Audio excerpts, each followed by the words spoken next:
السلام عليكم، كي دايرين؟ لاباس عليكم؟ كنتمنى تكونوا بخير وعلى خير واموركم طيبه ان شاء الله. مرحبا بكم معايا في فيديو جديد ووصفه جديده. انا وجدوا اليوم بيني في الفرن، كيجيو اكثر من رائعين بدون قلي في الزيت، وكيجيو زوينين للكوتي او وجبه الفطور. قبل ما ندوزو للمقادير وطريقه التحضير، فضلا وليس امرا ما تبخلوش عليا باللايكات ديالكم باش نزيد نستمر ان شاء الله اكثر. واللي اول مره كيزور القناه اشتركوا معايا في القناه باش يوصلكم ان شاء الله كل جديد. وشكرا لكم بزاف على المشاهده ديالكم. بسم الله على بركه الله. غادي نحتاجوا نجيبوا هكا واحد الاناء غنوضعوا فيه كاس ديال السكر سنيده، ونحتاجوا الفاني للتنسيم. فانا عندي ساشيه ديال السكر المنكه بالفاني، يمكن لكم تنسموه بقشر ديال الحامض فتا هو كيعطينا مذاق زوين البني ديالنا. ثم غادي نحتاجوا الكاس الى ربع ديال الزيت النباتيه، ونحتاجوا 3 ديال البيضات يكونوا واخدين هكا درجه حراره المطبخ. فغادي نوضع جوج بيضات كاملين الخليط مع ابيض بيضه واصفر غادي نحتفظ به للدهن. فانتوما الا بغيتوا يعني تزينوا الوجه ديال البني ديالكم بالشكلاط، يعني ديروا غير جوج بيضات راهم كافيين. فانا ما بغيتش ديك ابيض بيضه يطيح، داكشي علاش ضفتو الخليط. وغادي نحتفظ بالاصفر للدهن. ونحتاج الحليب، عندي كاس ونص ديال الحليب اللي دافي شي شويه. وغادي نحتاجوا معلقه صغيره ديال الخميره ديال الخبز او الخميره الفوريه. غنضيف هكا عليها واحد شويه ديال الحليب ونخليوها حتى يعني تطلق، ما تبقاش هكا معجونه، ترجع على شكل سائل. وعندي واحد القبيصه د الملحه صافي. فغادي نخلطو مزيان حتى كنحسوا بالسكر سنيده داب. غنضيف كاس ونصف ديال الحليب للخليط وغادي نخلطو مزيان. عاد غادي نضيف الطحين. فبالنسبه للفورس او الدقيق فغادي نحتاج 700 غرام، ما يعادل 7 ديال الكيسان بكاس العنبه.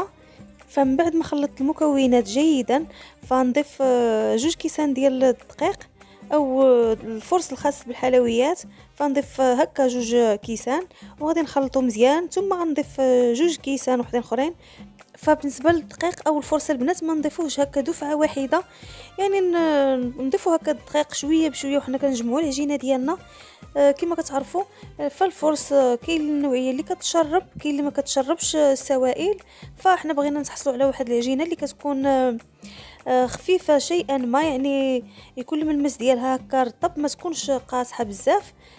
ثم غادي نضيف الكميه ديال الدقيق اللي بقات لي. فانا تقريبا هنا عندي بالمجموع 6 ديال الكيسان ديال الفرص. وغادي نضيف 2 معالق ديال المايزينا او نشا الذره، 2 معالق ممسوحين كبار. وغادي نضيف ساشيه ديال الخميره ديال الحلويات من فئه 8 غرام. ففي هذه المرحله غادي نضيف الخميره الفوريه او الخميره ديال الخبز اللي خففتها هكا بشويه ديال الحليب دافي. غنضيفها للعجينه. ثم غادي نضيف الكاس السابع. فانا هنايا غادي نضيفو دفعه واحده. كما كتشوفوا معايا العجينه شويه مازال خفيفه او جاريه شويه، داكشي علاش ضفتو هكا دفعه واحده.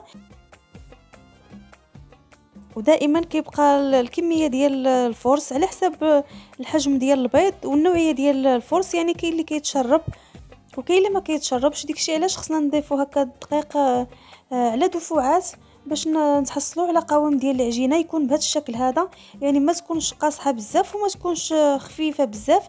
صافي. فمن بعد ما دلكت العجينه تقريبا 3 دقائق ما نخليوهاش تختمر مباشره، غادي نقطعها هكا نصفين وغادي نطلقوا العجينه او نسرحوها يعني بهذا السمك هذا، ما تكونش رقيقه بزاف. صافي. وغادي نحتاجوا السيركل او قطعه يعني بهذا الشكل هذا. يمكن لكم ديروا سيركل كبير او صغير، يعني الحجم كتحكموا فيه القياس اللي بغيتو. فبالنسبه لي انا كيعجبني هذا الحجم هذا، ما كيكونوش كبارين بزاف وما صغارينش. صافي. وغادي نجيبوا شي قطعه اللي كتكون صغيره، يعني صغر من القطعه اللي قطعنا بها البيني ديالنا، او يمكن لنا نجيبوا غير غطا ديال القنينه بهذا الشكل هذا وغادي نقطعوا به كما كتشوفوا. صافي. غادي نستمر بنفس الكيفيه تنكمل الكميه ديال العجين اللي عندي باستعانه ديال الدقيق. ضروري نرشوا هكا الدقيق في سطح العمل باش ما تلتصقش لينا العجينه في سطح العمل. صافي. فمن بعد ما نكمل الكميه اللي عندي كامله غادي نستفها هكا في لاطه اللي تدخل الفرن وغادي ندهنوها باصفر بيضه.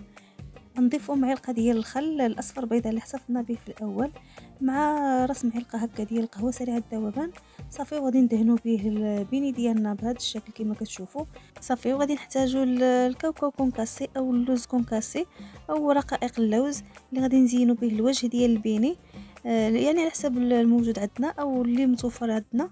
صافي. فمن بعد ما كنكمل الكميه كامله كندهنو هكا الوجه ديال البيني، غادي نرشوه بالنسبه لي انايا فانا رشيته بكاوكاو كونكاسي، فهو كيعطينا مذاق زوين للبيني ديالنا وكيعطيه شكل مزيون. صافي. فانا ديجا عندي الفران يعني ساخن، غنسخنوا الفران مزيان من قبل.